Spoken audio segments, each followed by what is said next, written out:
Hey everyone, InfiniteCaz here, and welcome to another video. Today I'm going to be talking about one of my favourite Switch games, The Legend of Zelda Breath of the Wild, and in particular its tutorial section. I decided to replay this game recently and realised how clever the game developers handled the first part of the game, so I decided to explain why exactly this is. I understand that this game has already been picked apart, but I wanted to give my own take on it, as I love Breath of the Wild so much. With that out of the way, please like and subscribe as it really helps me out, and let's get right into it.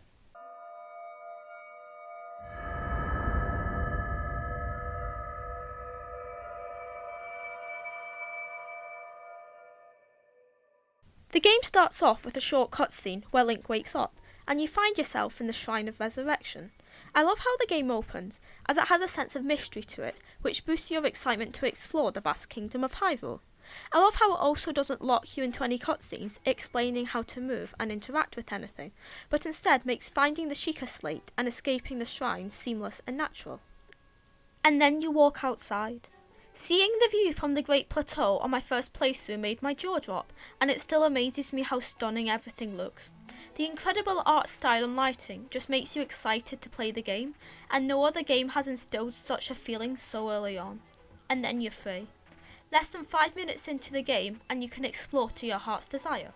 The game at first doesn't give you any clear instructions and just lets your curiosity take the better of you as you follow the path down the hillside and pick up items along your way. The game obviously has a story, but unlike most games it doesn't hinder your freedom. You may be isolated on the Great Plateau to start with, but it's still a huge open area to explore, and as you go throughout the area you will naturally find what you need to proceed with the game. The only main event you need to activate is the Great Plateau Tower, which unlocks the shrines and therefore your ticket to leaving the tutorial. Each shrine unlocks a new rune that's linked to the Sheikah Slate, remote bombs, magnesis, status and cryonis. These can be unlocked in any order and help you to traverse the world with ease. Bombs help you blow up certain walls and kill enemies, but are not that useful in the long run. Same goes with status, as it's mainly used for puzzles and only has a few uses in the overworld when wanting to move boulders and other objects. Cryonis is perfect for getting across water and reaching areas that you can't access with limited stamina. My favourite ability is magnesis, as it helps you find hidden items in water, which is especially useful in the early game. Easily the best part of the early game is the difficulty. You start out with nothing and are left to forage for weapons and food by yourself. This makes you pick up the game quickly without throwing endless tutorials in your way, as to survive you need to learn. Instead of holding your hand throughout every moment of the early game, you are given space to learn how the world works for yourself and makes it feel even more like an adventure.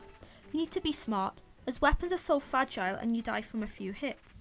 The game also tells you very little on its own, but you have to explore and try things out before it will give you some guidance on things like combat and cooking. But there are so many things you need to discover on your own. The different kinds of enemies, making elixirs, finding hidden goods and traversing the map are all things you learn by yourself. The way the Great Plateau is laid out is also very clever. It has a range of areas to explore that gives you a good feeling of what Hyrule is like. The fact that you can see your surroundings also gives you an incentive to explore after leaving the area, and you can plan your adventure before leaving the safety of the plateau. But despite the game's open nature, it's still easy enough for newcomers to grasp the ropes. There is a clear path that you can choose to take. Head straight to the tower, then the 4 shrines. You are encouraged to play the game this way, but nothing is forcing you to. There are many places off the beaten path that you won't find by simply following the story. While the shrines are cleverly placed, you are not guided to many parts of the Great Plateau or any Korok seeds, but the game hopes that your curiosity will take you there whenever you desire. And that's the beauty of a game that's open world from the start. There is not the usual frustration of being held back by various cutscenes and pointless barriers, but instead you can enjoy yourself immediately and take in the breathtaking scenery and peaceful atmosphere. This is perfect for the Switch as a hybrid console, as you can pause the game whenever you want.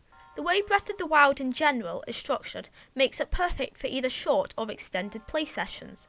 You could sit down and easily escape off the Great Plateau in an hour, or you could take your time and build up a good understanding of the game before proceeding. Once you have collected a few weapons, the game starts to ease off in difficulty. but as soon as you leave, there is a huge difficulty spike, especially if you head off to one of the areas intended to be later on in the story. The guidance you are given comes from the Sheikah slate, which again feels natural and not something tacked on to make sure you don't get lost or wander off track. On the topic of difficulty, the weapon system drastically influences your experience during the early game. At first, you will have to scavenge for branches, which break very easily and do little damage. The weapon I got the most use out of at first was the woodcutter's axe, as it's more durable than any other early game weapon. You need to prioritise taking out enemies and filling up your weapon inventory so you're not caught out empty-handed. Shields are fairly durable, so there is little to worry about them breaking, but weapons are so weak, which makes you pick each battle carefully and therefore allows you to learn how to conserve them in combat. Throwing weapons and swinging wildly may help you take out bulkos, but they will cause you to quickly go through weapon after weapon, which will not help you in the long run. However, your runes are never essential in combat, but the game does not explicitly tell you this. The world is instead full of subtle hints to help you discover new tips. There are boulders placed near enemy camps you can use to crush enemies. The same thing goes for metal objects. Crinosis is also perfect for traversing water, and the bombs are great for activating explosives and damaging enemies if you're running low on weapons. You are given no guidance when it comes to the runes outside the shrines you unlock them, which further encourages experimentation with your plethora of abilities.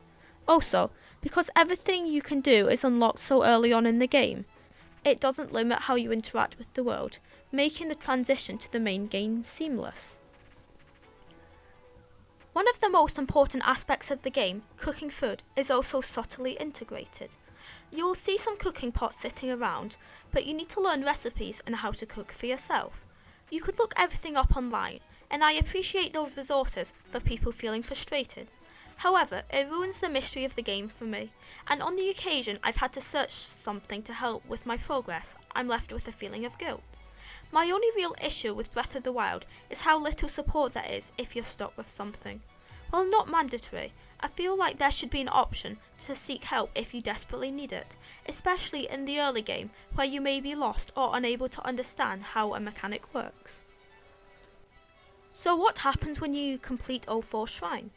You are given a hint to go to the place where the lines joining the shrines cross. This takes you to the Temple of Time, where you can receive your first heart container or stamina vessel, a crucial part of the game as it allows you to fight stronger enemies and explore new places easier. You then have to watch a lengthy cutscene explaining the story and giving you guidance on where to go.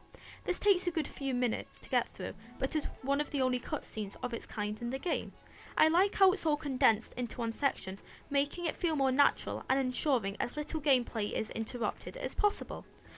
Once the cutscene ends, you receive the paraglider.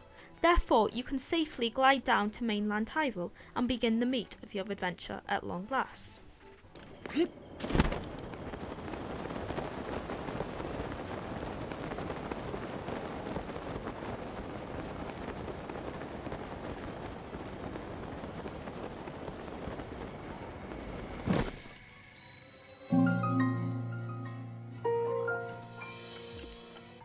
So in conclusion, why is Breath of the Wild's tutorial so fantastic? I think it boils down to the sheer freedom you have in the early game and how well integrated all the mechanics are. So many games similar to Breath of the Wild have lengthy tutorials that are a chore to get through, but this game plays it smart and makes you enjoy the game from the moment you step out of the Shrine of Resurrection. That's all for now. If you enjoyed, please like and subscribe as it really helps me out, and I will see you all next time. Bye!